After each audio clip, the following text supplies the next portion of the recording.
Assalamualaikum warahmatullahi wabarakatuh. Saya Muhammad Dafa Hilman ini dia dari Prodi Teknik Mesin dengan NIM 2210903055. Saya di sini akan membuat tugas video dari Pak Joni ya, yaitu mata kuliah pemilihan bahan dan proses, dan saya akan menjelaskan tentang materi besi cor. Jadi mari kita simak baik-baik video berikut ini, yaitu presentasi dari saya yang mengenai besi cor. Let's go.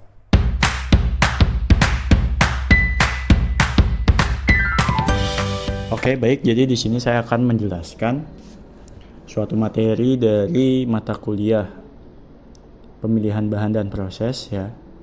Yang mana tema yang saya dapat itu adalah besi cor atau besi tuang yang biasa kita sebut ya. Jadi nanti pada presentasi kali ini saya akan menjelaskan poin-poin yang akan menggambarkan sedikit apa itu besi cor. Oke, baik.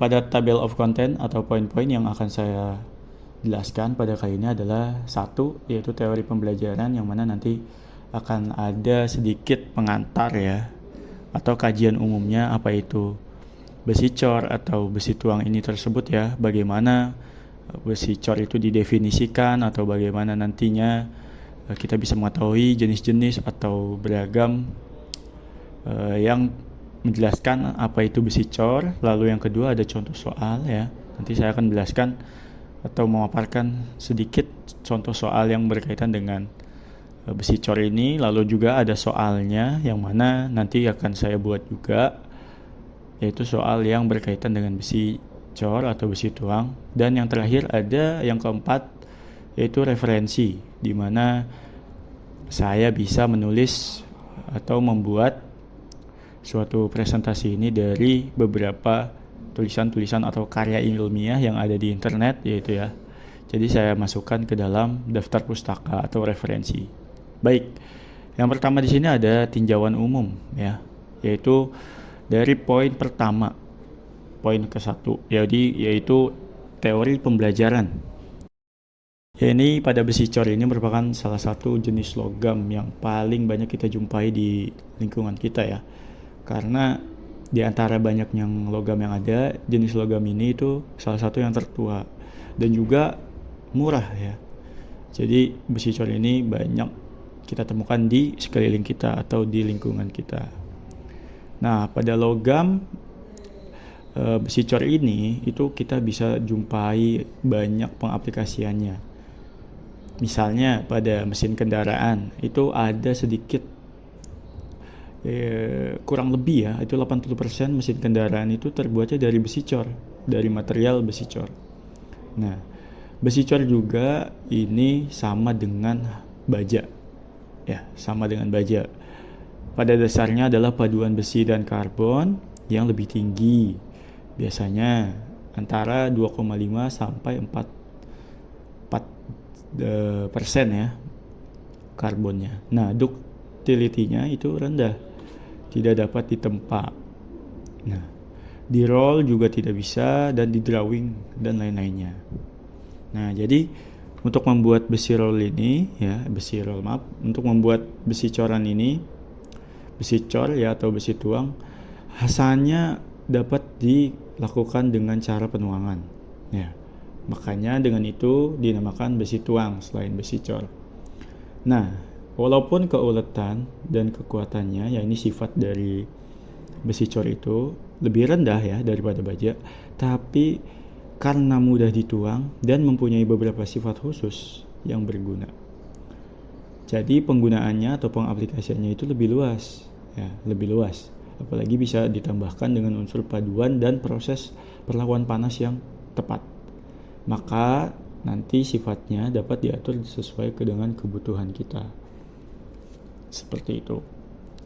Nah, jadi dalam tinjauan umumnya ini besi cor itu memiliki gambaran seperti itu ya, dimana besinya ini salah satu logam yang tertua dan murah juga, bisa kita temukan di lingkungan kita sendiri. Dan pada pengaplikasiannya juga banyak kita jumpai ya, terutama pada mesin kendaraan kita yang kita pakai sehari-hari. Itu banyak sekali yang menggunakan material dari besi tuang ini atau besi cor ya. Nah, tapi dalam nantinya klasifikasinya itu tergantung dari beberapa persen kadar karbonnya.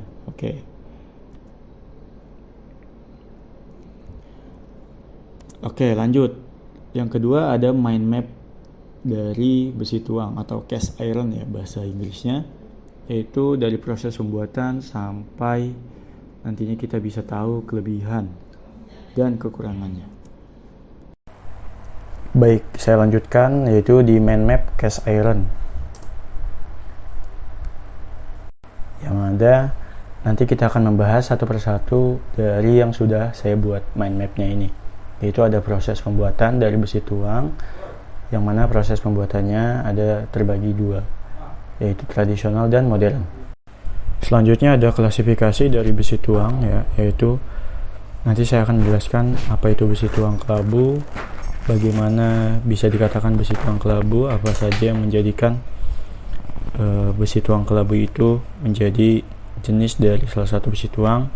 Selanjutnya ada besi tuang ulet ya, atau paduan. Nanti juga akan saya jabarkan apa saja yang menjadikan pengertian dari besi tuang ulet tersebut. Lalu ada besi tuang putih, yang itu juga nanti kita akan bahas sama-sama. Selanjutnya ada besi tuang paduan. Nah, itu nanti kita akan bahas satu persatu dari mind map cast iron ini ya. Itu yang tadi ada proses pembuatan, pemakanan. Nah, selanjutnya adalah pemakaian. Pemakaian apa saja pengaplikasian dari besi tuang. Selanjutnya ada pemakaian, yaitu pengaplikasian dari besi tuang. Nanti kita bisa lihat apa saja pengaplikasian dari besi tuang ini ya. Kita bisa temukan pada lingkungan kita sendiri atau yang ada di sekitar kita dari pengaplikasian besi tuang. Nah, selanjutnya ada kelebihan dan kekurangan, yang mana nanti akan saya rincikan satu persatu kelebihannya apa dari besi tuang dibandingkan dengan jenis logam yang lain, dan juga kekurangannya apa dari si besi tuang ini daripada jenis logam yang lainnya juga. Nah, selanjutnya juga ada sifat dari besi tuang ini. Nanti kita bisa lihat sifat-sifat mekanis ya, atau sifat fisik dari si besi tuang ini. Nanti kita akan sama-sama kita lihat, pelajari apa saja yang menjadi sifat besi tuang ini. Nah, dari keempat bagian ini yang saya buat, yaitu mind map cast ironnya atau mind map besi tuang, nanti saya akan jabarkan satu persatu bagaimana proses besi tuang tersebut, mulai dari proses pembuatannya, pemakaiannya, klasifikasinya, dan sifat besi tuangnya. Oke.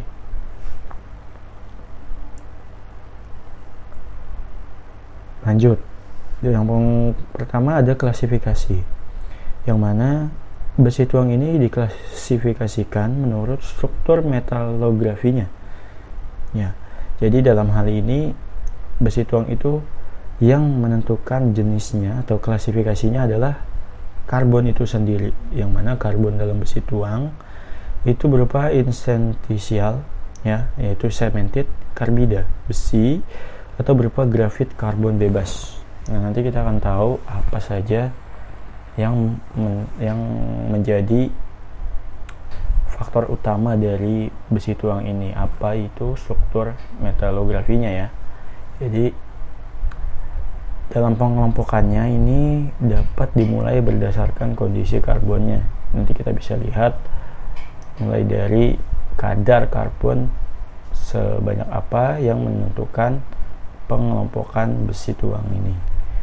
Nah, bila ya ada contoh satu, nah, nanti saya jabarkan di depan, yaitu bila seluruh karbon berupa cemented, maka biasanya, bukan biasanya ya, pasti besi tuang itu diklasifikasikan pada besi tuang putih ya, karena dikelompokkan berupa bentuk fisik grafitnya. Nah, Terjadinya struktur yang beda-beda ini biasanya dipengaruhi faktor utamanya yaitu kadar karbonnya tadi. Ya, yang mana ketika kadar karbonnya itu berbeda, maka pengelompokannya nanti akan berbeda juga. Nah, kadar paduan dan pengotorannya juga sangat berpengaruh. Laju pendinginan selama dan sesudah pendinginan itu juga sangat mempengaruhi klasifikasi dari besi cor tersebut. Ya. Lalu ada perlakuan panas nih. Nah, ketika perlakuan panas juga itu akan sangat mempengaruhi jenis atau pengelompokan dari besi tuang tersebut. Nah, tadi yang sudah saya gambarkan di awal ini klasifikasi, yaitu menentukan kadar karbonnya yang ada dalam si besi tuang itu. Nah, lanjut, ada diagram fase besi karbon. Nah, ini kita bisa lihat yaitu garis yang horizontal ya, garis yang horizontal atau yang di bawah ini yang X biasa kita sebut. Oke, ini kita bisa lihat pada garis horizontal ya, yaitu persen karbon atau X garis X, dan garis vertikal yaitu Y itu menunjukkan temperatur dalam derajat Celcius. Nah, dalam diagram fase besi karbon ini kita bisa lihat bagaimana besi cor ini dipengaruhi oleh komposisinya ya, yaitu kadar karbon yang berapa persen dan juga pengaruh dari perlakuan panasnya yaitu berapa derajat. Nah, kalau kita bisa lihat di sini pada komposisi karbon dari 0 sampai 0,8 itu adalah kategori besi. Sedangkan kita bisa lihat besi cor itu berada pada 0,8 sampai dengan 4% ya. Itu kita bisa lihat. Bahkan di angka 6,6,7 itu juga merupakan wilayah dari besi cor atau kategori besi cor, yang mana komposisinya sudah menjadi atau mengandung ferrit dan segmented. Nah, juga pada tingkat temperaturnya, yaitu pengaruh perlakuan panasnya, itu ada pada derajat 700 derajat Celcius ya. Kita bisa lihat sama-sama yang mana wilayah dari atau kategori dari besi cor itu ya. Nah, secara umum itu bentuk dari mikrostruktur besi cor kelabu itu tidak selalu sama ya. Ini dipengaruhi oleh komposisi dan pengaruh heat treatmentnya. Nah, kita bisa lihat jadi di angka 700 derajat Celcius dengan komposisi atau berapa persen dari karbonnya itu yang menentukan kategori di mana besi cor itu berada. Nah, jika lebih dari 700 itu maka kategorinya sudah lain dari besi cor ya. Nah,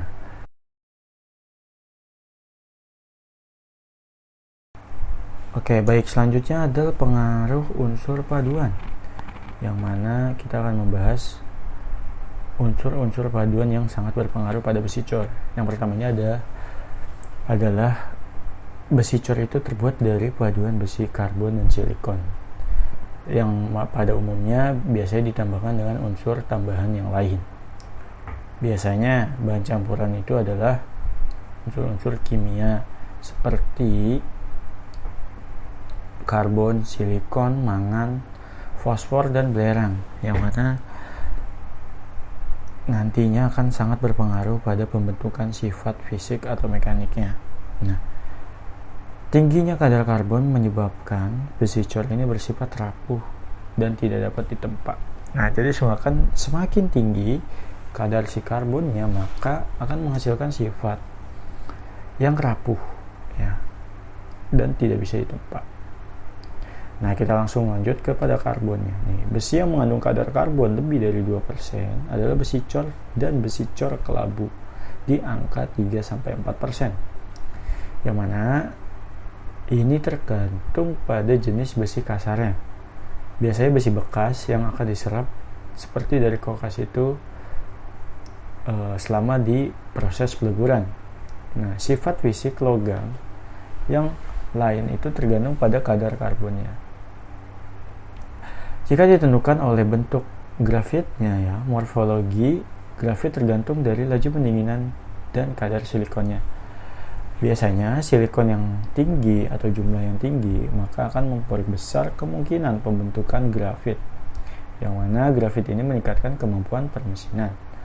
Kekuatan dan kekerasan besi meningkat dengan bertambahnya kadar karbon. Nah, bila kadar karbon ini pada besi tuang itu dikatakan sebagai cemented, akan diperoleh besi tuang putih.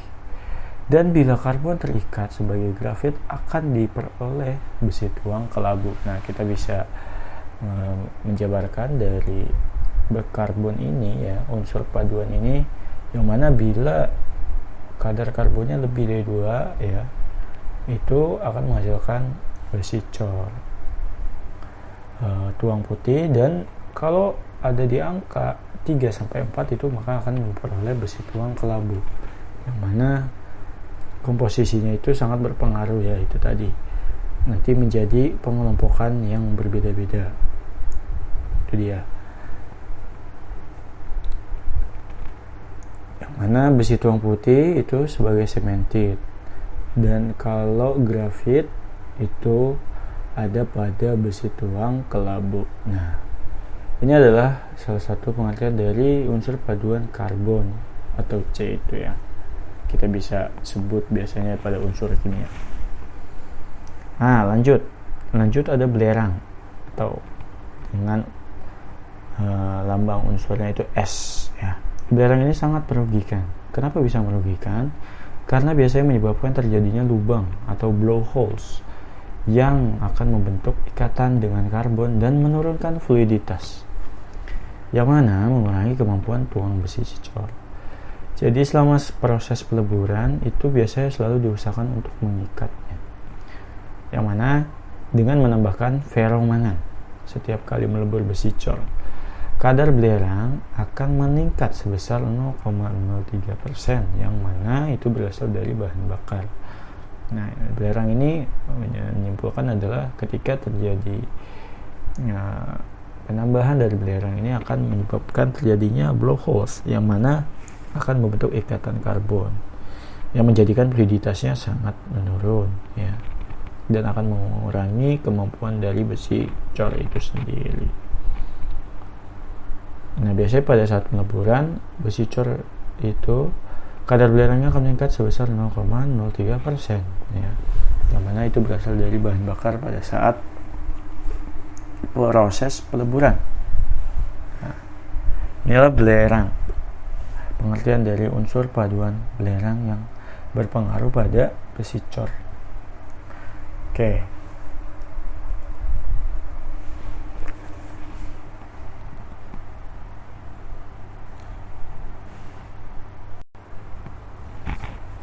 Nah, selanjutnya ada unsur silikon atau dengan lambang unsur Si. Nah, silikon ini bersama-sama dengan besi yang akan membentuk massa. Bila kandungan silikon kurang dari 2,5%, maka akan menjadikan besi cor ini bersifat lebih mudah dituang.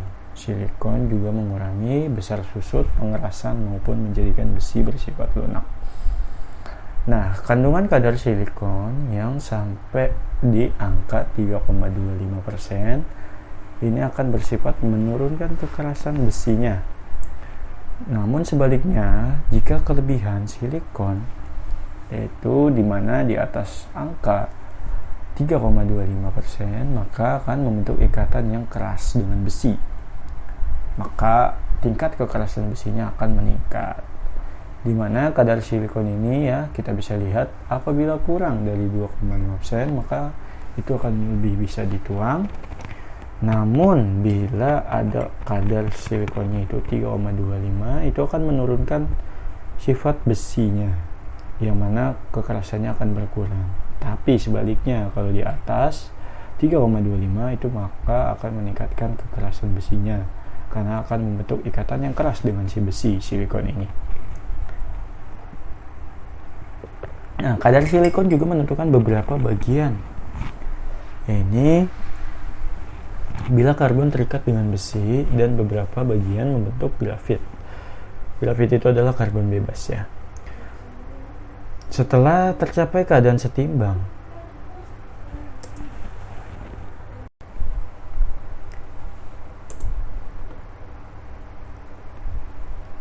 nah lanjut pada benda coran ya yang kecil itu akan dianjurkan menggunakan kadar silikon yang tinggi, yang mana dengan kadar yang lebih rendah.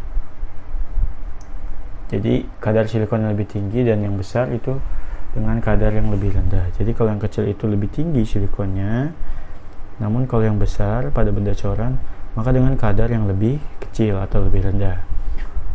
Di sini untuk memperoleh paduan yang tahan dengan asam atau korosi dan tahan korosi, maka diberi kadar silikon 13-17% yang akan menjadikan sifat besi cor ini tahan dengan asam dan tahan dengan korosi. Besi tuang kelabu berkadar silikon rendah, yang mana untuk perlakuan panas ya, silikon yang mungkin hilang itu pada proses peleburan sampai berkisar 10-10%. Nah, pada unsur lain yaitu mangan, kita akan menemukan pemahaman yang mana mangan ini merupakan unsur deoksidasi, yaitu pemurni sekaligus meningkatkan fluiditas. Ya, fluiditas itu adalah kekuatan dan kekerasan besi, yang mana bila kadarnya ditingkatkan, kemungkinan terbentuknya ikatan kompleks dengan karbon itu akan meningkat dan kekerasan besi cor juga akan naik. Ya, jadi ketika mangannya ini dengan kadarnya tinggi, maka besi karbonnya juga akan meningkatkan kekerasan besi. Nah, jumlah mangan yang hilang ini pada saat proses peleburan itu ada di angka 10-20%. Ya, kandungan mangan itu tidak boleh dari 0,1. Maka nanti kita bisa membuat hitungan yang mana kandungan mangan ini tidak boleh lebih dari 0,1. Maka kita harus menghitung berapa kadar mangan yang akan ditambahkan bila kita membuat besi tuang atau besi cor ya, karena akan sangat berpengaruh nantinya kepada komposisi atau jenis dari besi cor, karena akan membuat besi cor ini memiliki sifat-sifat fisiknya. Nah, klasifikasinya tadi kita bahas ya sedikit. Ada besi tuang putih ya, dimana seluruh karbonnya itu berupa cemented ya, kita tadi sudah bahas di depan sedikit. Lalu ada besi tuang lampu tempat ya, dimana karbonnya berupa temper karbon ya, dengan matrik berupa perlitik dan ferritik.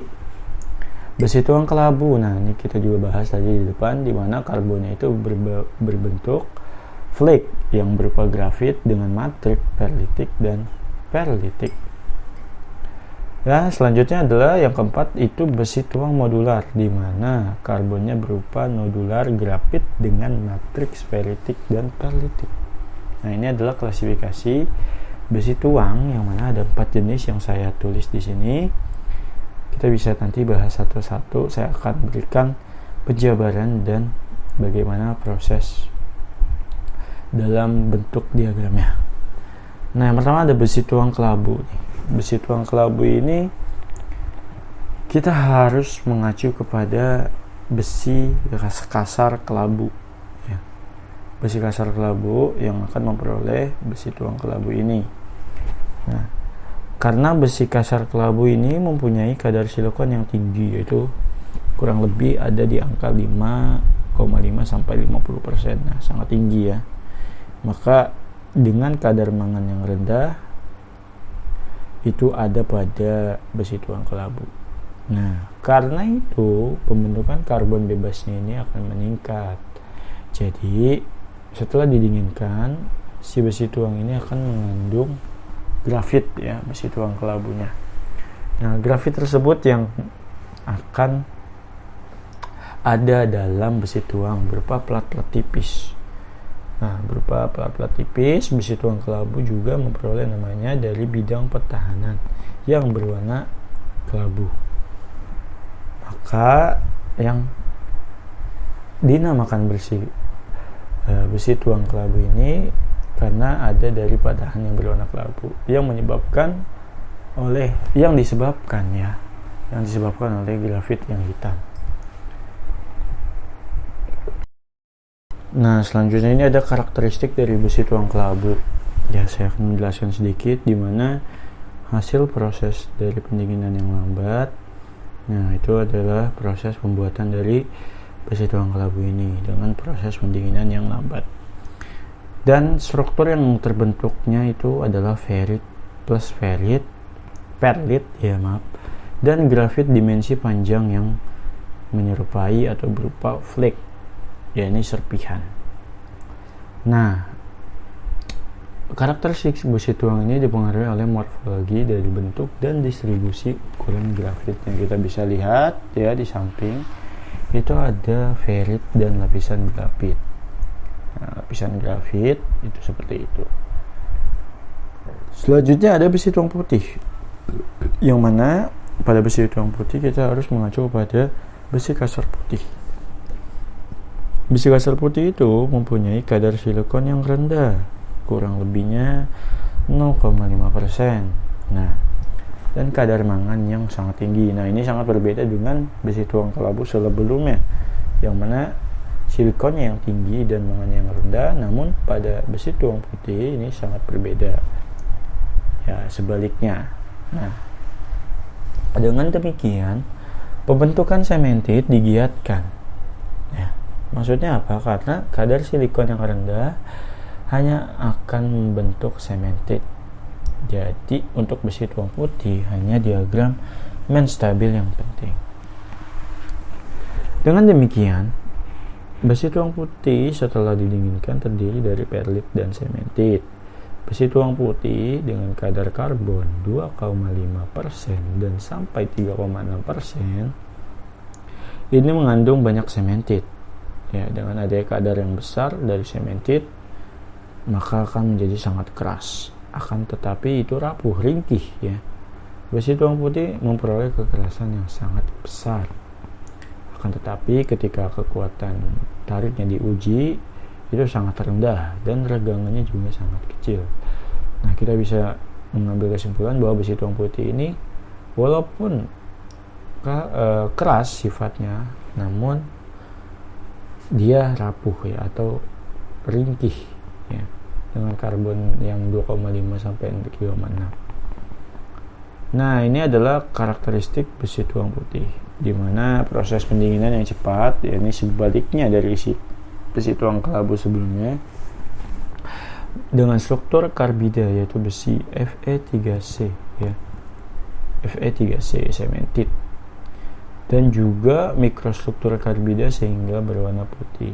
Nah, ini adalah karakteristik besi tuang putih, juga mempunyai sifat yang sangat keras dan getas ya, keras tapi ringkih.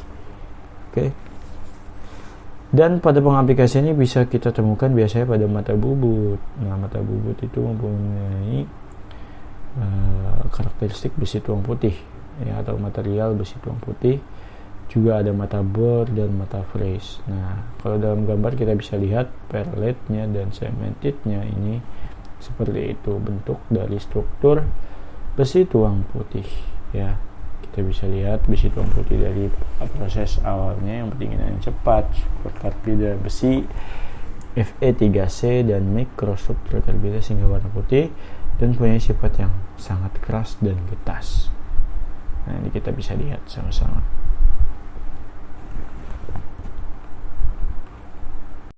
Lanjutnya ada besi tuang noduler. Nih, besi tuang noduler ini adalah besi tuang mampu tadi ya, yaitu kita harus beracu pada besi kasar kelabu tapi memiliki silikon yang tinggi 5,5 sampai 1,5. Nah, ini dan kadar mangannya rendah ya. Untuk memperoleh besi tuang noduler kita mengacu pada besi kasar kelabu Silikonnya kurang lebih itu 55 sampai 1,5 dan kadar mangannya itu sangat rendah. Nah, karena itu pada pendinginan perlahan-lahan pembentukan karbon bebasnya akan meningkat. Ya, selama fabrikasi itu dimasukkan magnesium di dalam bahan, maka karbon bebas itu terjadi berupa bola, yang mana bola ini asal muasal dari dinamakannya nodul. Nah, nodul grafit ya, kita bisa simpulkan nodul grafit yang mana akan memberikan pengurangan penampang yang lebih kurang dan tidak menyebabkan pengerjaan takik. Nah, besi tuang noduler ini setelah pendinginan dan setelah pengerjaan pemijaran terutama dari ferit, perlit, dan grafit, karena adanya ferit atau perlit ya, dan karena bentuknya nodul grafit yang sangat tinggi. Nah, ini kita bisa lihat karakteristik besi tuang nodular, yang mana hasil proses inokulasi yaitu penambahan sedikit kadar mangan ya. Kita bisa lihat tadi itu kadar mangan. Nah, mangan ini sebelum masuk cetakan itu akan ditambahkan, yaitu proses inokulasi. Dan bentuk grafitnya bulat ya, kita bisa lihat di bawahnya itu bentuk grafitnya bulat dan mempunyai sifat mekanis dari hasil proses inokulasinya, yaitu yang pertama distribusi tegangan lebih merata, yang kedua ada nilai kekuatan dan keuletan yang lebih baik, dan yang ketiga nilai keuletan hampir sama dengan baja cor. Nah, kita bisa lihat karakteristiknya ya, struktur besi cor nodular.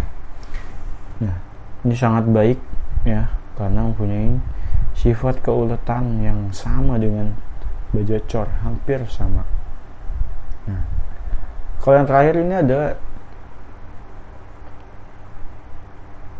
ada besi tuang tempa ya, besi tuang tempa. Nanti kita akan bahas besi tuang tempa ini.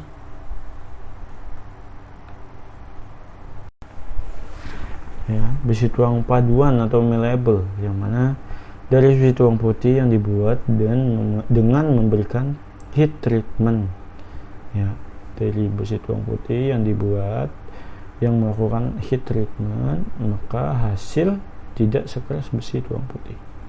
Hasilnya tidak sekeras besi tuang putih karena besi tuang paduan dari campuran ketiga besi tuang utama. Nah, ditambah unsur pemadunya ya, Cr, Ni, Mn, dan Mo ya. Kita bisa lihat struktur besi dari cor malleable. Itu ada grafit, perit, dan cementitnya. Karena ada penambahan dari unsur pemadu yaitu krom, Ni itu nikel ya, Mn mangan ya. Nah, ini kita bisa lihat sama-sama struktur besi cor malleable-nya seperti ini. Nah, tadi itu adalah karakteristik besi tuang malleable. Oke, baik. Sampai sini itulah klasifikasinya ya dari besi tuang.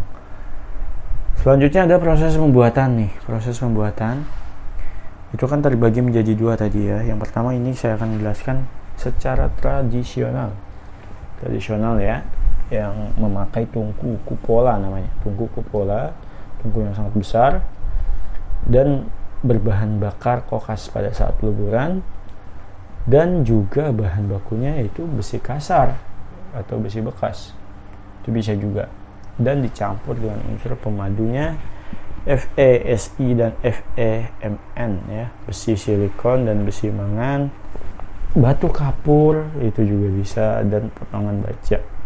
Nah, kita bisa lihat blast furnace ya, gambarnya ini sebuah tungku besar ya, yang mana ada penunjukan berapa derajat dari pelakuan panasnya ya.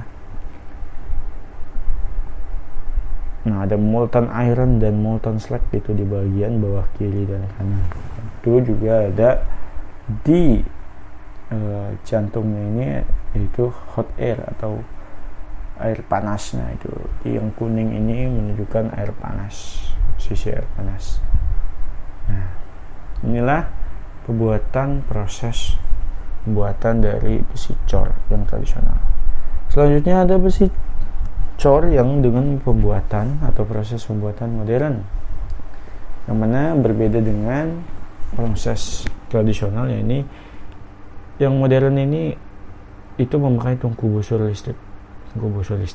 Nah, bahan bakunya ini adalah baja bekas ya, atau scrap besi tuang, dan hasil komposisi kimia konsisten dan impuritasnya rendah. Nah, ini kita bisa lihat ya, gambar dari proses pembuatan modern besi cornya. Ada bagian dapur yang dilapisi dengan asam, ada bagian dapur yang dilapisi dengan baja. Itu terbagi menjadi dua. Nah, seperti gambar yang saya cantumkan di samping, kita bisa lihat sama-sama ya.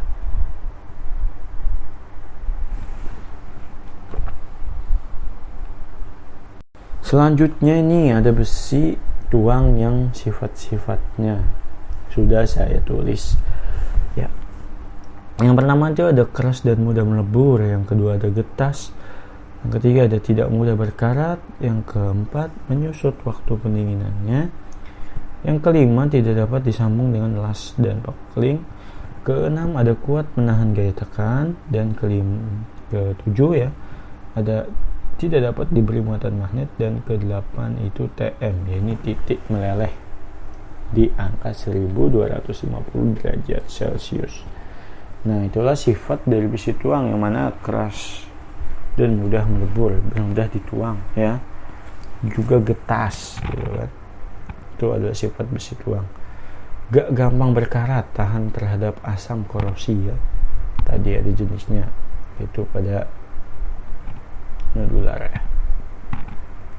Lalu menyusut pada waktu pendinginan, waktu tuang. Nah, itu adalah sifat besi tuang, dan tidak dapat disambung dengan las. Apabila kita ingin ukuran yang panjang, nah itu kita tidak bisa disambung dengan las. Nah, kuat menahan gaya tekan, tapi tetap ada spesifikasinya sampai berapa tekanan yang diberikan. Nah, lalu tidak dapat diberi muatan magnet, itu salah satu sifat dari besi tuang juga. Dan yang terakhir adalah titik meleleh ya. Titik meleleh di angka 1250 derajat. Nah, ini adalah sifat-sifat dari besi tuang yang kita bisa simak ya. Kita bisa pelajari apa saja yang ada di dalamnya. Sifat mekanis apa dan sifat fisik apa yang terjadi pada besi tuang. Nah, selanjutnya ada pemakaian besi tuang. Pemakaian besi tuang ini saya menambahkan 5 poin, yaitu biasanya kita jumpai pada bagian mesin atau bagian blok mesin. Itu biasanya banyak sekali pada kendaraan kita yang menggunakan material unsur jenis logam, yaitu besi cor ya. Lalu ada pipa yang menahan tekanan dari luar. Nah, biasanya juga menggunakan material dari struktur besi tuang ya, atau besi cor. Yang ketiga itu tutup lubang saluran drainase. Nah, karena sifatnya yang tahan terhadap asam dan terhadap korosi, maka biasanya kita temukan pengaplikasiannya pada saluran drainase, tutup lubangnya. Yang keempat ada pintu gerbang dan tiang lampu. Nah, yang kelima ini ada rol jembatan dan pipa saluran. Nah, itu kita bisa lihat, biasanya kita jumpai ya bersama-sama.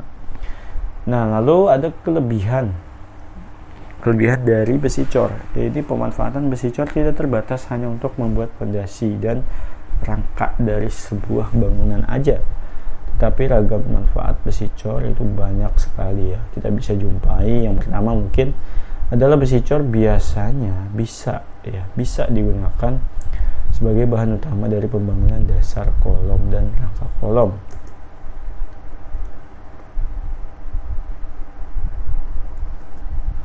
Nah, karena memiliki keuletan atau kekuatan yang tinggi, besi ini biasanya digunakan untuk sebagai dudukan cetakan dari tangga baja hingga rangka pagar batu untuk rumah-rumah kita ya, biasanya kita temukan.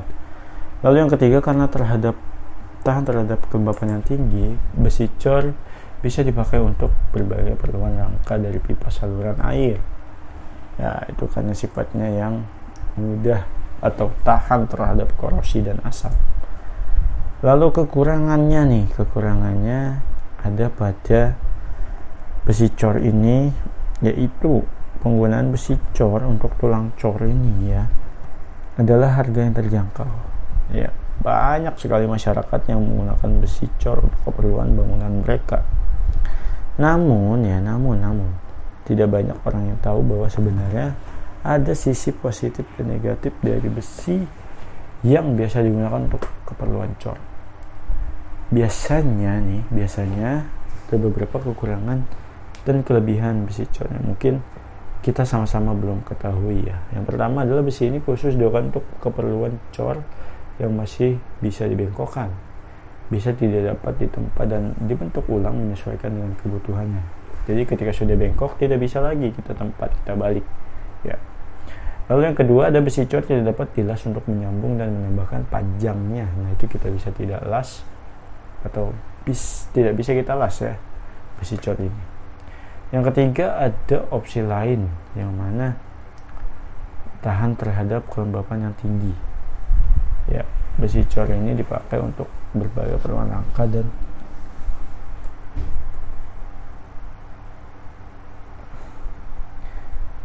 terdapat opsi lain yang menawarkan kekuatan konstruksi yang lebih baik. Nah, tidak cocok digunakan dalam konstruksi yang dengan skala yang besar. Nah, karena banyak opsi ini selain besi cor, itu maka tidak cocok untuk digunakan dalam konstruksi yang dengan skala yang besar. Yang besar ini ya, tidak cocok besi tuang ini atau besi cor ini ya. Nah, ini adalah kekurangan dari besi cor yang mana tadi kita sudah bahas kelebihan dan kekurangannya secara lumayan detail lah ya, yang saya sudah berikan atau saya jabarkan pada slide ini. Selanjutnya ini ada contoh soal ya, contoh soal yang mana dari poin kedua saya akan membuat contoh soal perhitungan jumlah silikon dan karbon ekuivalen Ce besi cor ya. Nah, saya punya contoh soal jika produk cor ini hasil pengecoran diharapkan memiliki jenis besi cor kelabu dengan karbon sekitar 4,3%, sedangkan kandungan karbon dalam bahan bakunya itu adalah 3,5. Nah, berapakah jumlah silikon yang harus kita tambahkan? Nah, saya sudah membuat penyelesaiannya yang mana dengan rumus Ce sama dengan C berapa persen dan plus 1/3 silikon berapa persen. Nah, Ce yang sudah kita ketahui adalah 4,3, sedangkan C yaitu karbon itu 3,5. Nah, dengan rumus tadi kita bisa masukkan saja angka-angkanya. 4,3% sama dengan 3,5% ditambah 1/3 silikon. Nah, karena silikon kita tanya itu akan menjadi pindah ruas, ini 1/3 silikon sama dengan 4,3 sampai dikurangi ya, bukan sampai dikurangi dengan kadar karbonnya 3,5.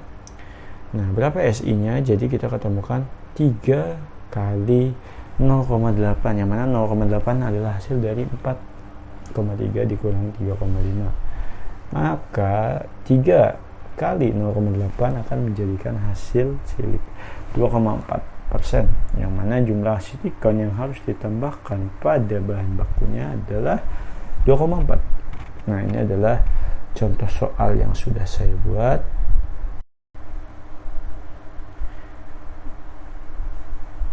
Nah, contoh soal ini sama sebenarnya dengan soal yang saya akan berikan nanti setelah ini, yang mana saya tidak membuat banyak soal, tapi saya akan lebih mengulas contoh soal ini.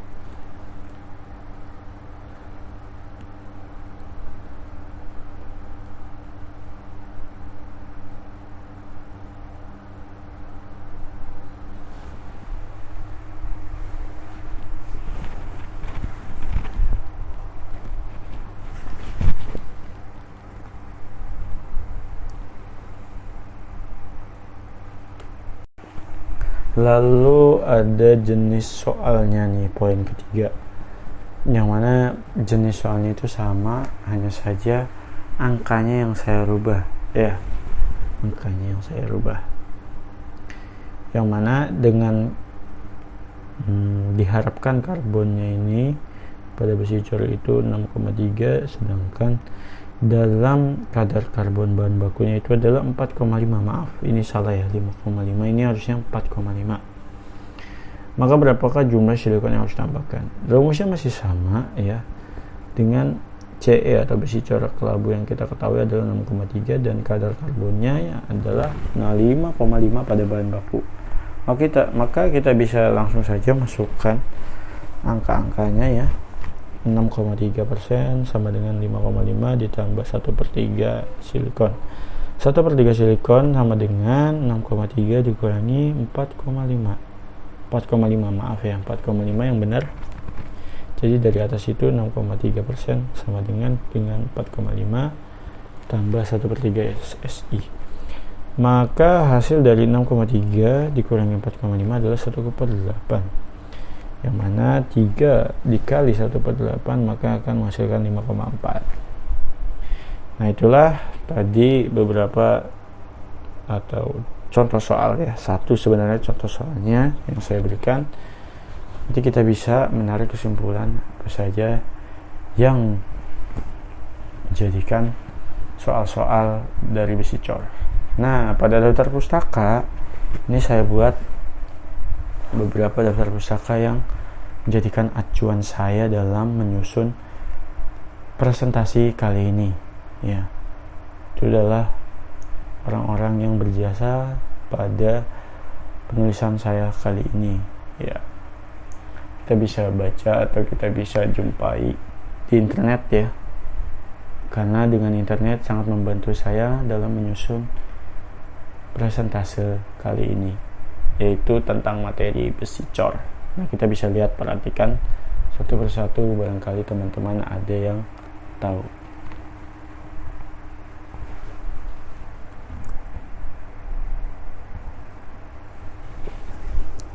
Baik, itu adalah presentasi dari saya tentang besi cor ya. Ada klasifikasinya tadi, kita bisa lihat sama-sama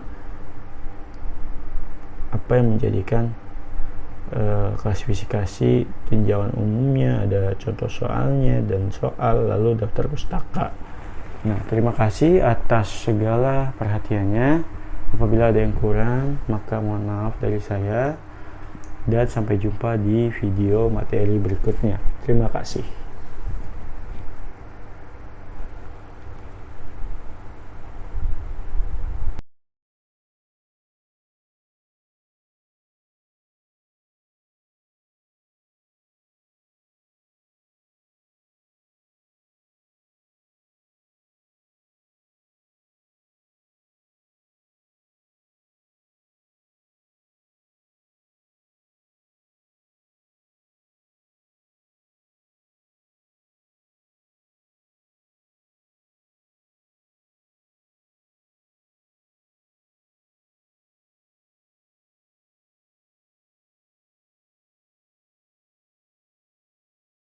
Ya, itulah tadi presentasi dari saya tentang besi cor, yang mana semoga kita bisa mengambil materi yang sudah saya jelaskan.